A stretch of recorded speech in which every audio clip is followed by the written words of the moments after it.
Hi, this is Linus, and in this episode of TechLineHD, we're taking a look at what is said to be one of the best budget smartphones of the year, the third generation Motorola Moto G.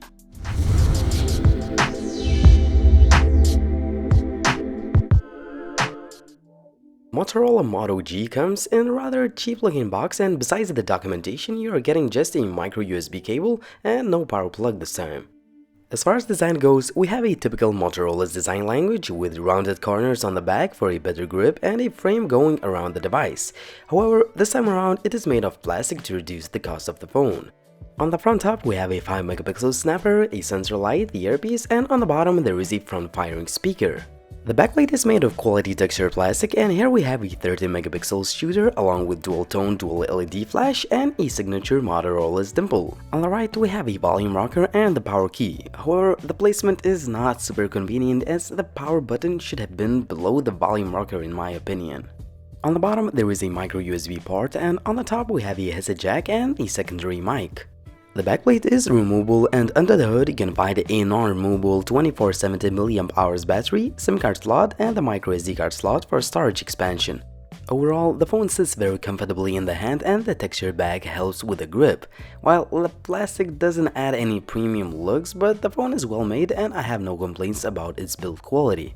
But if you don't like the standard looks of the Moto G, you can customize the phone the way you want by changing the colors of the front and back, customize the accent colors, add your own engravings, and so on. Keep in mind that the basic customization options come at $30 extra, and the upgrade of specs will cost you even more.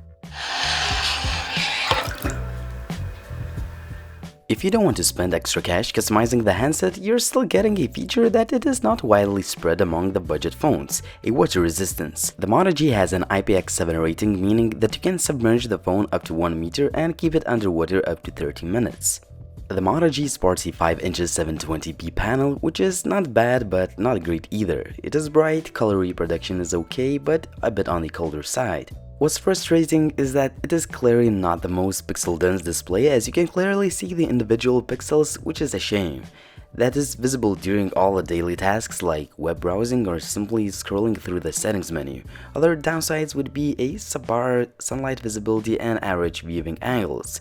A great thing is that the display is covered by the Gorilla Glass 3. The Motorola Moto G runs on Android 5.1 Lollipop. It is almost stock Android UI with zero bloatware, but with some added extra functionality by Motorola like Moto Assist, Moto Actions, and Moto Display. One of the most useful are the ability to chop the phone twice to turn on or turn off the flashlight, and twist the phone twice to open up the camera. I found the flashlight feature work almost perfectly, and the camera feature works okay too.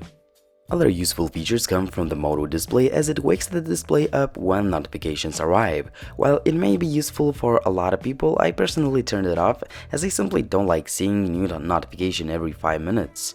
There is one annoying issue with the software though. For some reason, the MacBook does not recognize the device once it is connected. Sometimes it works, sometimes it does not. Also, Motorola is pretty confident about its software, as I haven't received any software updates in more than a month of using this device.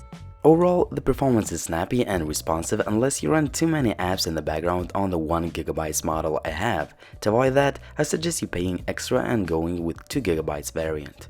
The Moto G has a quad-core Snapdragon 410 chip, which is clocked at 1.4 GHz, 1GB of RAM, and 8GB of expandable storage. If you opt in for a higher-end model, you will get 2GB of RAM and 16GB of storage. Of course, that comes for extra money. I was actually pleasantly surprised that the Moto G can handle 3D gaming quite well. While the graphics don't look that good as on higher-end phones, but the loading times are fast and the stutter levels are very low. Also, the phone doesn't have overheating issues even after extensive periods of gaming.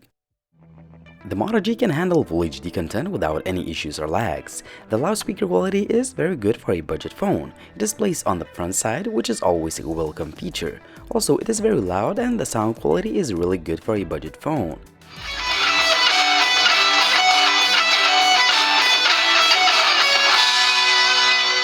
While the sound quality via earphones is not the best, but it is good for this price tag of the device.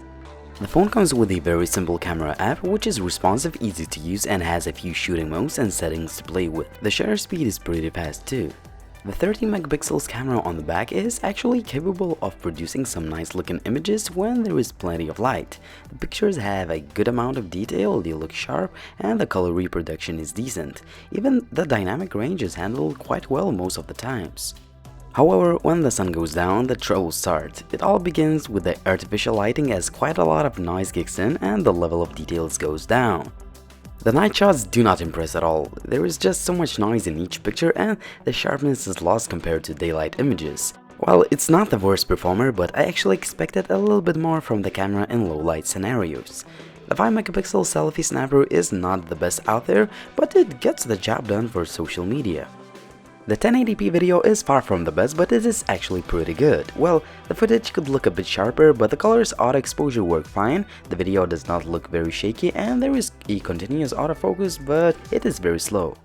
The 2470 mAh non-removable battery doesn't need to feed a high pixel density display and a powerful chip. The result of it, the battery life is just fantastic. On a light use, I could get over 6 hours of screen on time, and on the heavy use, the time reduces to 4 or 4.5 hours. What is even more important, the standby times. Literally, this phone can stay powered on for days in standby mode. Overall, the battery life is really impressive and it may be one of the best we've seen in budget phones category.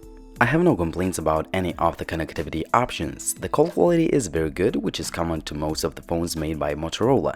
Also, GPS is fast and accurate, Wi-Fi, Bluetooth work just fine. So there you have it, the highly praised 3rd generation Motorola Moto G.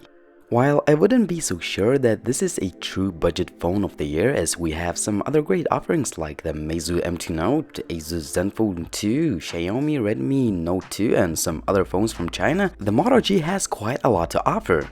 For the starting price of $180, you're getting a phone which is well built despite the choice of plastic in its construction. Also, it has a good camera for daylight images, snappy UI performance, the latest Android version with a high chance of getting the latest software updates fast. In addition, you are getting a decent loudspeaker for media consumption and you'll be able to enjoy that for a long time, as the Moto G has one of the best in class battery life. A huge plus is that this phone is water resistant and we don't see that too often in budget phones category. However, you have to consider the shortcomings like a low quality screen, not impressive camera performance indoors and in the low light, and a plasticky design of the phone. All in all, the Motorola Moto G is a decent offering for your price. However, it is not the only smartphone you should look for in this price category. It was Linus from TechLineHD, and if you like this video, please hit the like button and subscribe to the channel if you want to see some more videos which are coming soon. Also, I suggest you checking out some other smartphone reviews and other videos on the channel. See you in the next video soon.